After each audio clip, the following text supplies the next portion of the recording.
Hi folks, my name is Paula MacLean and welcome to the first of 3 videos in a 3-video series that is based on my best-selling book, Great Boards, Plain and Simple. The first video we're going to talk about the 7 things that great boards always do and 3 things that a great board would never do. So settle into your chairs for the next 15 or 20 minutes and enjoy the stuff that we're going to talk about. And I'm going to give you a little video assignment that comes at the end of this short training video. So I'm hoping that you'll really enjoy the conversation with your board that will come as a result of that. I'm going to start off by talking a little bit about some emerging trends with boards and where are boards going in the not-for-profit sector. A couple of things that are really clear to us is that organizations, not-for-profit organizations, are actually growing, and the number of organizations are growing and the size of those organizations is growing. So as a sector, we're definitely on a growth path. And by the way, despite economic circumstances, we really have never stopped growing. We certainly, when the economy turns down, things slow up for us. But the reality is the needs of our communities that not-for-profit organizations serve they seem to be always increasing. And so the growth of the sector is really quite clear. And we are also seeing an increasing diversity of the nature of the work that not-for-profits do as well.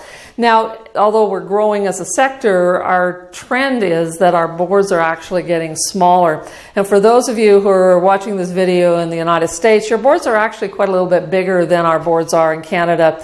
And so what we do know is, however, on either side of the 49th parallel, boards are actually decreasing in size. We've seen systematic legislative changes in provinces and states across North America towards allowing smaller boards. We're actually seeing a decline in volunteer leadership, and so part of that is legislative changes are allowing us to have a minimum number. For example, in the community that I come from, a minimum number of 5 members on our boards. Our boards tend to be somewhere in the 9 or to 12 range. So we're seeing more organizations, a growing sector, larger diversity in services, but actually a smaller number of board members. Now, if you go back a few years, many of you that are watching this video will probably have had experiences where you have been on a very large board. The first board I ever served on was 25 people. It was huge, it was cumbersome, it was very difficult to get work done. We did have very functional committee structure, which was helpful, but very often we would have 16 or 17 people out at a board meeting, meaning that we're missing almost a third of our board at each meeting. So larger boards are pretty cumbersome, smaller boards are a little bit more practical. And we are also moving as a sector away from what we call operational, or it used to be called working boards, and much more finding that professionally managed organizations are necessary with appropriately trained senior managers in a variety of different skill sets, in that our boards are in fact less involved in day-by-day operations, and so we have moved towards policy boards or policy governance boards. And in the full video course, I'm going to be talking a ton more about the roles and responsibilities of boards and how we work with executive directors and board members and in a trust but verify kind of model. So we're really seeing the evolution of that, and I'm going to leave that topic for later on in the full video series. Now, the other thing that we are seeing is an increased expectation that if we are professionally managed in the non-for-profit sector, which of course we need to be, that we also have the accountability increases. We expecting increased expectations by funders to be part of a system that holds ourselves accountable, that we use things like evidence-based practice in our work, and we also have a trend towards boards holding executive directors and senior managers accountable using some fairly formal processes to make sure that happens. And we're actually going to devote one entire module of our full training series to the topic of the trust but verify kinds of things that are really important. So let me now move into the whole area of the 7 things that great boards really do always. And I'm going to walk you through these, and I hope that you have downloaded and printed the handout that comes with this free video, and it's available for you to kind of follow along as we go through this. So if you need to stop the video now, please do. I'll still be here when you come back. So the first thing that a great board always does is they really focus on themselves and on the whole strengthening of governance for the board, with the board, on behalf of the organization. Good boards have to be effective stewards of an organization, and whatever the organization is, big or small, it doesn't matter. The board needs to be strong, it needs to be vital, it needs to be well organized. So great boards really focus on improving and strengthening themselves. They do board self-assessment on a regular basis. They engage in ongoing board development and ongoing education. They welcome new members, and they have an organized, efficient, year-round process for the whole area of board recruitment and board nomination and election of new board members is something that great boards always focus on. And they're always interested in making sure that you have a balanced board. The board that I mentioned with 25 people that I was my first board to serve on, it was all women. And it was part of a national organization, a women's organization. And let me tell you, the male equivalent of this organization had both men and women on the board, and it was a really cumbersome model in terms of board balance. So I'm encouraging you to make sure that when you attend to the great board's list of things to do, that you have balance of skill sets, balance of gender, balance of community representation in a number of areas. And I'm going to devote a module to the whole area of board recruitment, the nomination process, and the whole area of ensuring that your board is a balanced, complete board from a number of different perspectives. The second thing that great boards always do is that they're inclusive and transparent in their work. And that doesn't mean they do work publicly, but it does mean that they don't do work behind the scenes in negative or undermining kinds of ways. So great boards realize that they have a partnership with the senior management of the organization, and in particular, their only employee, who is the executive director or the chief executive officer of the organization. And they inform the executive director, they keep the executive director in the loop. They realize that this is a hand-in-glove relationship, and that the board is really in a partnership place with the executive director. And the other side of that is also true. The executive director regards the board as a partner and is transparent in her or his dealings with the board and in the flow of the information and in the honest communication with the board as a whole and with individual members as well. One of the most important things that a great board does is that they hire the executive director. There's only one employee that works for the board, and that is your executive director or chief executive officer, your CEO. And that person then is the person through which all of the other work of the organization gets done. That person is responsible for every other single operational decision of the agency, and is accountable to the board through a series of accountability mechanisms. So really important that the board hire a good executive director and have a good process with that. And we are going to talk in another separate series of videos about the whole area of succession planning for executive directors. We have a large percentage of executive directors who are baby boomer age. They're in their mid-50s to mid-60s, and they're preparing for retirement, and we're going to have a large turnover in the sector. It appears that our turnover is going to be around 10% per year just among baby boomers who are leaving the sector. So that's a big drawdown of brain trust, and really important that boards do and understand the importance of getting good hires and what the process of succession planning for their chief operational officer is. They also make sure that they support the executive director, that they recognize the accomplishments, and that they appraise, monitor, evaluate the performance of the executive director once every year or two, and we'll talk more about that at another point in time as well. The fourth thing on the list here is that the great boards speak with one voice through motion. Now, by motion, I mean that this is a motion that you make at the board meeting. So when we make a decision as a board, we often make that decision through conversation, discussion, and then we reach consensus. Consensus on a board is not sufficient. What we need to do is turn that consensus into a formal motion. The motion is made, seconded, and approved by the board. So that is one voice. Now, what's really important is even if you disagree as a member with the motion or with the vote that was ultimately carried, your responsibility is to speak positively on behalf of the decision of the board, because you are part of that one voice. So we can't have a board of 10 making a motion, 2 people voted against, 8 people voted for, and then those 2 people who vote against go out in the community and they yickety-yak about, oh, I didn't agree with that motion. One voice. Once the board has made a motion, That is the voice that has spoken. Now, what are your choices if you disagree with that motion? Well, you have a couple of choices. You vote against it, which you've already done. You keep your mouth shut. You don't necessarily agree with the motion, so you don't say anything. And the third thing is, if you really can't live with it, you need to resign your position from the board. So that stops some of the internal kinds of rumor milling and backstabbing and gossiping and grapevine that goes out sometimes from organizations out into the broader community. So great boards have a process in place that makes sure that they take care of those kinds of business in-house, and so that the board is really clear that it speaks with one voice through motion. So the fifth thing on our list, and this is page 4 of your handout if you're following along, is that the organization must have sufficient financial resources to be able to sustain itself. And ideally it should also be, over a period of years of operation, building a cash reserve which exists to support the organization if there was a downturn in its funding or a circumstance that caused it to be kind of stressed or stretched in some way that is money related. So the board doesn't do that necessarily by putting their own checkbook on the table and writing a check, although many boards do expect themselves to do that, and that's perfectly fine. But board member donations in general is not what's going to prop up the organization.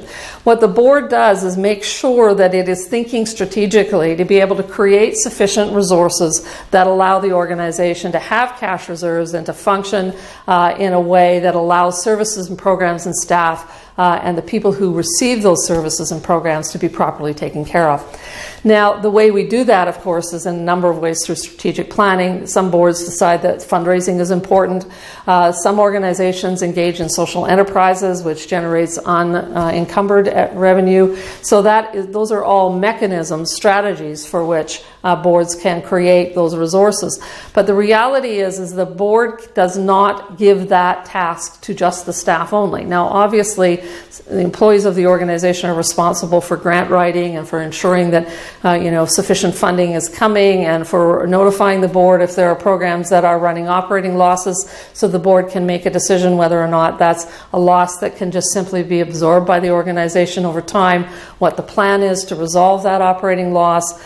Those kinds of things are strategic decisions, and the board, a great board, is attentive to the fact that if we are experiencing some stresses operationally, that those stresses are financial, and the board is ultimately responsible for picking up the piece that says, how do we fix this problem? And that may mean that the board is actively engaged in a number of things, in generating a plan for social enterprise, fundraising, additional grant writing, direction to the employees to cut programs or close services. Really unfortunate when we have to do that. But let me tell you, the whole organization has to continue to function. And if one program is underfunded or overextended financially, we can't let the whole organization go down the tubes with it. So, sixth point on our list that great boards always do is that they develop and comply with comprehensive governance strategies. Those policies that we put into place that help us determine how does the board manage itself. And those governance policies are a topic of one of the modules in the Great Boards Plain and Simple series. So we have 8 modules that we're going to roll out to you in a little while. And governance policies are absolutely critical, and I'll be giving you a template that says here are all the headings that we need to cover off when we are working at our governance policies. So great boards take time and energy to make sure that they are managing themselves effectively, and that we're not just kind of leaving that to chance or to history, and this is the way we've always done it, or to culture, well, this is the way the organization usually functions, so we continue on in that path. Those are fine things, and some of those practices that you're using by custom and culture are probably perfectly fine. Write them down. Call them your governance policies, and make sure your governance policies are comprehensive. Now, the other thing that is really important here is your governance policies helps you define the relationship that you have with your executive director or CEO. And the reason that you have those policies then is to clarify who plays what roles, what are the tasks and responsibilities of the executive director, and where do those kind of merge with the tasks and responsibilities of the board as the stewards of the organization. This helps us prevent kind of role confusion. It prevents some conflict down the road, and it really makes sure that we as board members are getting our roles right, and that we're not muddling around in the operations and offending the paid staff that we have so carefully hired and that we want to keep there. Very important that board members understand what those roles are, and governance policies, a comprehensive set of them, are absolutely a critical way to make sure that we have those things in place. And the last one on our list that great boards always do are that they delegate the day-to-day responsibilities to management of the organization, to people that they hire, and that they understand that they have a single employee, that person being the executive director, and that they hold that person accountable through a series of formal processes. And let me just give you a few, and again, we'll be talking about those in the full 8-video series. But those things are things like an annual performance appraisal for the executive director. Long-serving executive director, sometimes that's once every 2 years. We often do program evaluations or accreditation site kinds of surveys. The board sees that information in summary fashion coming back to it to say, yes, our services and programs are being developed and delivered in a quality kind of way.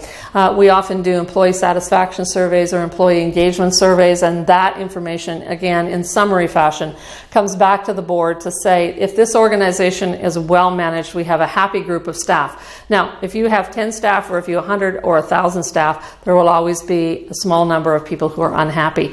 But the majority of people should be satisfied as employees of the organization with the way the place is run, and that's a great measure of holding managers accountable for this. And we also often do client surveys, participant or user surveys, that also comes back to the board to say, not only are our employees happy and the audited financials came back really healthy, but we also have happy clients, which is, the icing on the cake, and it's the core, and it's the reasons that most of our organizations exist. All right, so I'm going to ask you to hold a little strategy conversation. You can do it right now and stop the video if you want, or you can do it when we're done the next little section. But I want you to hold a conversation, go back through the 7 points that we just covered, and give yourself a little bit of a rating of each of those. If you want to use like a 1 to 5 scale or a 1 to 3 scale, where 1 is seriously needs improvement and 5 is we rock. Do a little quick tally and say, here's where I think we're at in each of these 7 areas. And then talk about, is there one thing that we could target with a couple of strategies that would actually move us to the next level, that would help our board improve?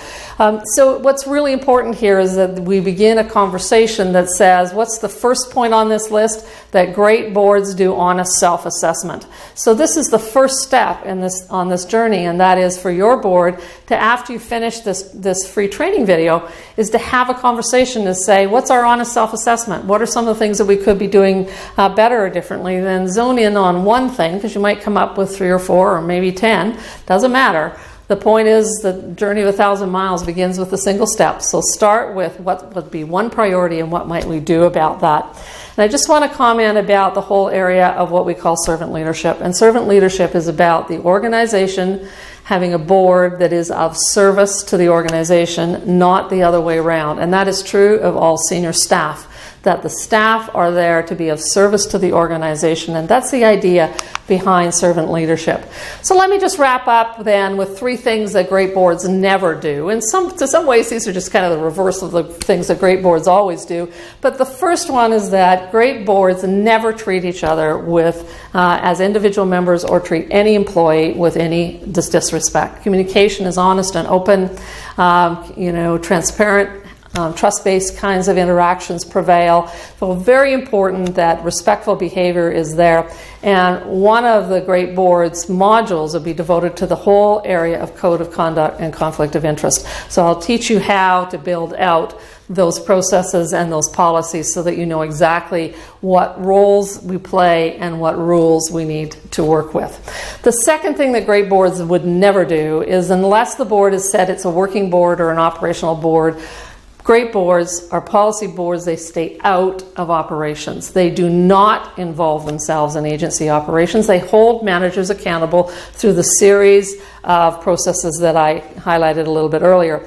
Now, there's a couple of exceptions to this. One is when a great board hits a bump in the road and the organization has a crisis in leadership. It is not unknown for the board to fire an executive director or the executive director to abruptly quit or a health crisis emerges for the executive director, and all of a sudden the board is in a more operational role. They're more hands-on. And what's important there is you understand that this is a temporary situation. You might be hands-on for a period of weeks or even months, but your job as a board is to get yourself back out of that. So you're a policy board or your policy governance board, and your job is not to do operations. Your job is to support the organization during the period of crisis, to stabilize things, and then to move back into your normal natural board role. And the second reason that a board might become a little bit operationally involved is if the executive director seeks out the support of one or more board members to act as consultants or helpers in some part of the organization where the expertise of the staff is not sufficient, and where the board has one or more members who actually have the expertise that's needed. We call that the board acting as consultants, and it's not the board being a governance board. It is a board assisting the organization in an operational way. And once again, what's important to understand is that board members who are acting as consultants do so on a temporary, short-term basis. They're asking a board member who has a particular skill set as a volunteer, unpaid, to come into the organization and assist in some operational way. And that is perfectly appropriate as long as it's a request that comes from one of the senior managers of the organization, usually the executive director. Last point on our slide then is that we're going to talk about the whole area of board members never allowing personal, professional, business interests to interfere in their what we call fiduciary duty. Fancy word, but it basically says we're in positions of trust, and we never let those personal, professional, or business interests interfere with or color our view of the whole area of acting in the best interest of the agency or the organization as a whole. So we are in a trust role, and we must dispose that trust in a way that is taking away any of our personal interests and putting in its place acting in the best interests of the organization. And I'll just close with a short story. I was working with a board of parents who were on a daycare board several years ago. And one of the parents put up their hand and said, here's how I think about that, is that my daughter goes to this daycare. However, when I'm on the board, I am not the mother of one, I am the mother of many. And I thought that is so perfect for capturing the idea of not being in a conflict of interest, of putting the best interest of the many children and families who were served by this particular daycare, and then putting aside the personal interests that were unique to that person's family and children. So that whole area is called conflict of interest, and we devote a module to it in the Great Board series. So that's a wrap for video number 1. You have a little assignment to do if you haven't stopped the video already, and I would really welcome your questions and comments at Paula MacLean at learningforleaders.ca. It's my own personal email address, and I answer every single email that comes in. So I welcome your comments and your thoughts, and look forward to video number 2. Talk to you soon. I'm your leadership coach. All the best.